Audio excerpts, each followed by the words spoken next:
विविध Shyam YouTube channel पर आप सभी लोगों का स्वागत है। एनटीपीसी की एग्जाम में बार बार पूछे जाने वाले ये 40 प्रश्न, अगर आप इन प्रश्नों को स्किप करते तो 2025 में आपका भी सिलेक्शन स्किप होने वाला है। तो आज के सेट को आपको शुरू से लेकर के एंड तक है फुल वॉच कीजिएगा। 40 प्रश्नों में से आप कितने प्रश्न सही कर पाती हो, कमेंट बॉक्स में आपको अपना स्कोर है वो जरूर बताना है। बस आपका 12th पास वालों का एनटीपीसी का एग्ज़ाम रह गया और वो भी एग्ज़ाम आपका बहुत ही जल्दी शुरू होने वाला है। आज से पहले आप लोग अच्छा स्कोर लगा लीजिएगा, प्रैक्टिस ज़्यादा से ज़्यादा कीजिएगा, जिससे आप लोगों का सिलेक्शन की रास्ता आधे से ज़्यादा तय हो जाए। चलिएगा फिर शुरू करते हैं आज का अपना ये एनटीपीसी स्पेशल सेट, जो एग्ज़ाम के लिए बहुत ही ज़्यादा महत्वपूर्ण है। तो पहला प्रश्न आ जाता है कि हिमालय की तराई में कौन से वन पाए जाते हैं। तो बताओ कौन से वन पाए जाते हैं।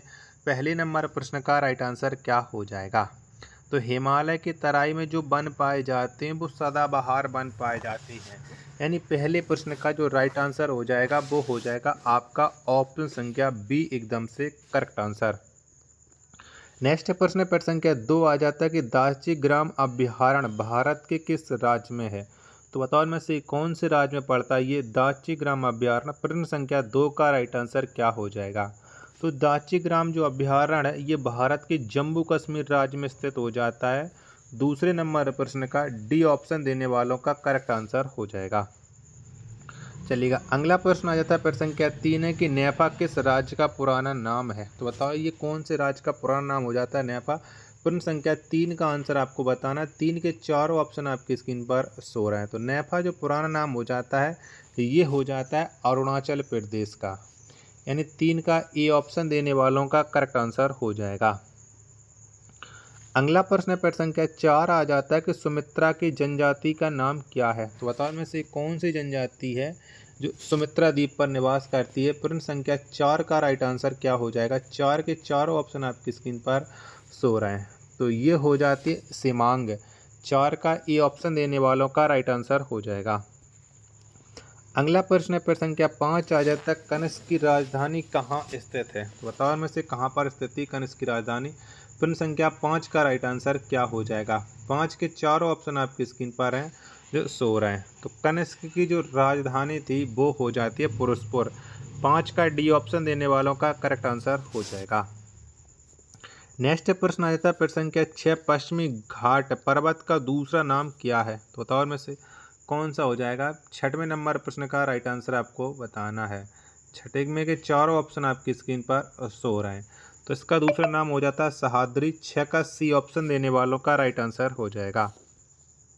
7वें नंबर का प्रश्न है कि हेपेटाइटिस शरीर के किस अंग को प्रभावित करता है। तो बताओ ये कौन से अंग को प्रभावित करता है। हेपेटाइटिस प्रश्न संख्या 7 का आंसर आपको बताना है कि 7 का राइट आंसर क्या हो जाएगा। तो हेपेटाइटिस ये शरीर के यकृत को प्रभावित करता है। 7 का ई ऑप्शन देने वालों का राइट आंसर हो जाएगा। अगला प्रश्न आता है प्रश्न संख्या 8 है आपके सामने कि दक्षिण रोडेशिया के नाम से किस देश को जाना जाता है। तो बताओ इनमें से कौन से देश को जाना जाता है। 8वें नंबर प्रश्न का राइट आंसर क्या हो जाएगा। तो दक्षिण रोडेशिया के नाम से ही जिम्बाब्वे को जाना जाता है। 8 नंबर प्रश्न का सी ऑप्शन देने वालों का राइट आंसर हो जाएगा। नेक्स्ट प्रश्न आ जाता है प्रश्न संख्या 9 कि सबसे दुर्बल क्षार कौन सा है। तो बताओ इनमें से कौन सा हो जाएगा। 9 का राइट आंसर आपको देना है कि 9 का राइट आंसर। तो सबसे जो दुर्बल क्षार हो जाता है ये अमोनिया होता है। यानी 9 नंबर प्रश्न का बी ऑप्शन देने वालों का करेक्ट आंसर हो जाएगा। चलिएगा प्रश्न संख्या 10 आ जाता है किसी देश की आर्थिक वृद्धि का उत्तम मापकांक क्या होता है। तो बताओ कौन सा होता है। 10 का राइट आंसर आपको देना है। किसी देश की आर्थिक वृद्धि का जो उत्तम मापकांक होता है ये जीडीपी होता है। कौन जीडीपी।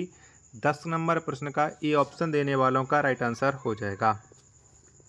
11 नंबर का प्रश्न आ जाता है कि भारतीय पेट्रोलियम संस्थान कहाँ स्थित है। तो बताओ कहाँ पर पड़ता है ये भारतीय पेट्रोलियम संस्थान। 11 नंबर प्रश्न का राइट आंसर क्या हो जाएगा। तो भारतीय पेट्रोलियम जो संस्थान है ये स्थित हो जाता है देहरादून में। यानी 11 नंबर प्रश्न का सी ऑप्शन देने वालों का राइट आंसर हो जाएगा। 12 नंबर का प्रश्न है कल्पना चावला की मृत्यु किस वर्ष से हुई। तो बताओ कब हो गई थी कल्पना चावला की मृत्यु। 12 का राइट आंसर क्या हो जाएगा। तो 2003 में कल्पना चावला की मृत्यु हो गई थी। 12 नंबर प्रश्न का डी ऑप्शन देने वालों का राइट आंसर हो जाएगा। नेक्स्ट प्रश्न प्रश्न संख्या 13 आ जाता है कि प्रोफेसर सतीश धवन अंतरिक्ष केंद्र कहाँ स्थित है। तो बताओ ये कहाँ पर पड़ता है। 13 का राइट आंसर क्या हो जाएगा। तो प्रोफेसर सतीश धवन अंतरिक्ष केंद्र ये आंध्र प्रदेश में स्थित हो जाता है। 13 नंबर प्रश्न का बी ऑप्शन देने वालों का राइट आंसर हो जाएगा। अगला प्रश्न है आपके सामने प्रश्न संख्या 14 आ जाता है, बोलीविया की राजधानी कहाँ है। तो बताओ कहाँ पर पड़ती है बोलीविया की राजधानी। 14 का राइट आंसर क्या हो जाएगा। तो लापाज हो जाती है बोलीविया की राजधानी। 14 का ए ऑप्शन देने वालों का राइट आंसर हो जाएगा। 15 नंबर का प्रश्न है कि नवपाषाण काल की सबसे बड़ी उपलब्धि है। तो बताओ कौन सी हो जाएगी। 15 का राइट आंसर। तो नवपाषाण काल की जो सबसे बड़ी उपलब्धि हो जाती है ये पहिए का प्रयोग हो जाता है। क्या पहिए का प्रयोग। 15 नंबर प्रश्न का बी ऑप्शन देने वालों का राइट आंसर हो जाता है। आशा और उम्मीद करता हूँ आज की वीडियो और आज का ये कंटेंट आपको जरूर पसंद आ रहा होगा। तो प्लीज़ इस वीडियो को लाइक और चैनल को आप लोगों को सब्सक्राइब करना बिल्कुल ना भूलें। अगला प्रश्न आपके सामने प्रश्न संख्या 16 आ जाता है कि चीन में लाल क्रांति किस वर्ष से हुई थी। तो बताओ कब हुई थी चीन में लाल क्रांति। 16 का राइट आंसर क्या हो जाएगा। तो लाल क्रांति ये चीन में 1979 में हुई थी। यानी 16 नंबर प्रश्न का सी ऑप्शन देने वालों का राइट आंसर हो जाएगा। 17 नंबर का प्रश्न आ जाता है कि समुद्र तल पर बैरोमीटर से पारे का स्तर कितना होता है। तो बताओ कितना होता है। 17 का राइट आंसर आपको देना है। तो समुद्र तल पर बैरोमीटर से पारे का जो स्तर है ये 76 मिलीमीटर होता है। यानी 17 का बी ऑप्शन देने वालों का करेक्ट आंसर हो जाएगा। चलेगा। अगला प्रश्न आ जाता है आपके सामने प्रश्न संख्या 18 के प्रथम एशियाई खेल में कितने देश सम्मिलित हुए थे। तो बताओ कितने देश सम्मिलित हुए थे। 18 का राइट आंसर आपको बताना है। तो प्रथम एशियाई खेल में जो देश शामिल हुए थे वो 11 देश शामिल हुए थे। 18 का बी ऑप्शन देने वालों का राइट आंसर हो जाएगा। आशा और उम्मीद करता हूँ आपने इस वीडियो को अपने दोस्तों के पास ज़रूर शेयर कर रखा होगा, क्योंकि ये एग्ज़ाम के लिए सबसे ज़्यादा महत्वपूर्ण प्रश्न हो जाते हैं आपके लिए। 19 नंबर का प्रश्न है आपके सामने कि व्यापार संतुलन प्रतिकूल होता है जब आयात निर्यात से होता है। तो बताओ कैसा होता है। 19 का राइट आंसर आपको बताना है। तो व्यापार संतुलन प्रतिकूल होता है जब आयात निर्यात से अधिक होता है। यानी 19 का बी ऑप्शन देने वालों का राइट आंसर हो जाएगा। प्रश्न संख्या 20 आ जाता है कि प्रथम विद्युत रेलवे किस वर्ष चलाई गई। तो बताओ कब चलाई गई थी। 20 का राइट आंसर क्या हो जाएगा। तो प्रथम विद्युत रेलवे ये 1925 में चलाई गई थी। 20 का डी ऑप्शन देने वालों का राइट आंसर हो जाएगा।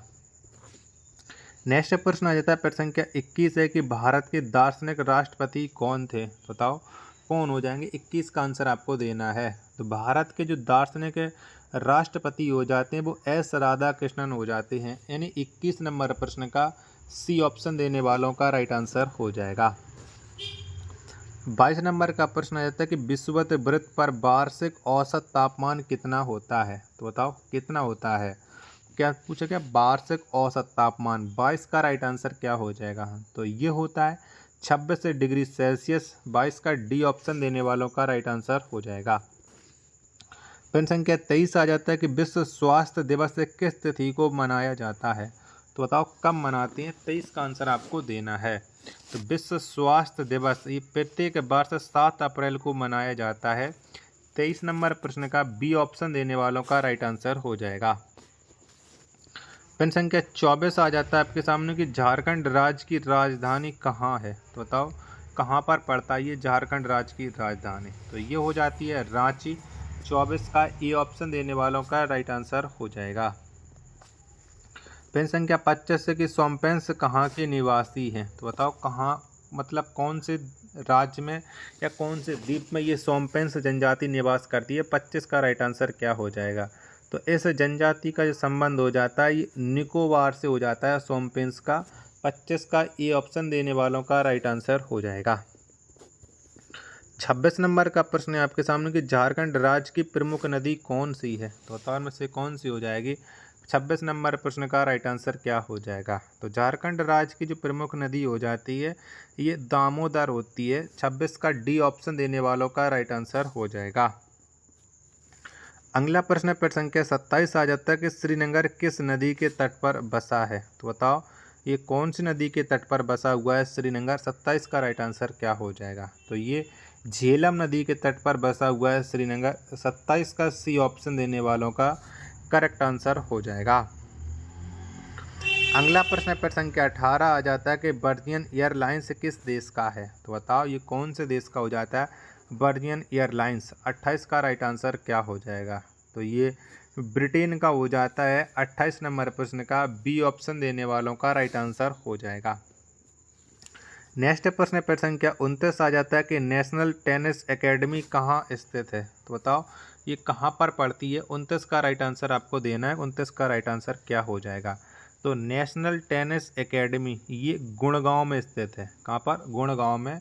29 का राइट आंसर हो जाएगा आपका ऑप्शन संख्या ए एकदम से करेक्ट आंसर हो जाएगा। आशा और उम्मीद करता हूँ आज की वीडियो और आज का ये कंटेंट आपको ज़रूर पसंद आ रहा होगा। तो प्लीज़ इस वीडियो को अपने लाइक कीजिएगा और अपने दोस्तों के पास ज़्यादा से ज़्यादा शेयर कीजिएगा। नेक्स्ट प्रश्न प्रश्न संख्या 30 आ जाता है कि झूलती घाटी का निर्माण किसके द्वारा होता है। तो बताओ किसके द्वारा होता है। 30 का राइट आंसर क्या हो जाएगा। तो झूलती घाटी का जो निर्माण है ये हिमानी के द्वारा होता है। 30 नंबर प्रश्न का बी ऑप्शन देने वालों का राइट आंसर हो जाएगा। 31 नंबर का प्रश्न आ जाता है कि झारखंड राज्य के गठन के समय जिलों की संख्या कितनी थी। बताओ उस समय कितने जिले थे जब झारखंड राज्य का गठन हुआ था। 31 का राइट आंसर क्या हो जाएगा। तो उस समय जिलों की संख्या वो 18 थी। 31 का सी ऑप्शन देने वालों का राइट आंसर हो जाएगा। 32 नंबर का प्रश्न आ जाता है कि एगस्टिग्मेटियम नामक रोग का संबंध किस अंग से है। तो बताओ इस बीमारी का संबंध है वो कौन से अंग से हो जाता है। 32 का राइट आंसर आपको देना है।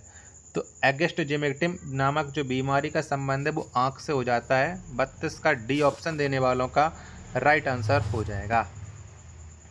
अगला प्रश्न है प्रश्न संख्या 33 आ जाता है कि वर्तमान में झारखंड में जिलों की संख्या कितनी है। तो बताओ कितने जिले हैं वर्तमान में झारखंड राज्य में। 33 नंबर प्रश्न का राइट आंसर क्या हो जाएगा। तो इसमें जिलों की संख्या है 24। 33 का ए ऑप्शन देने वालों का राइट आंसर हो जाएगा। अगला प्रश्न आपके सामने प्रश्न संख्या 34 आ जाता है कि प्रेरकत्व की इकाई है। तो बताओ कौन सी हो जाएगी। 34 का राइट आंसर आपको देना है। तो प्रेरकत्व की जो इकाई हो जाती है ये हो जाती है हेनरी। 34 का ए ऑप्शन देने वालों का राइट आंसर हो जाएगा।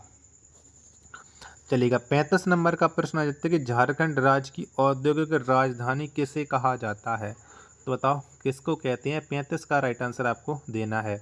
तो झारखंड राज्य की जो औद्योगिक राजधानी है ये जमशेदपुर को कहा जाता है।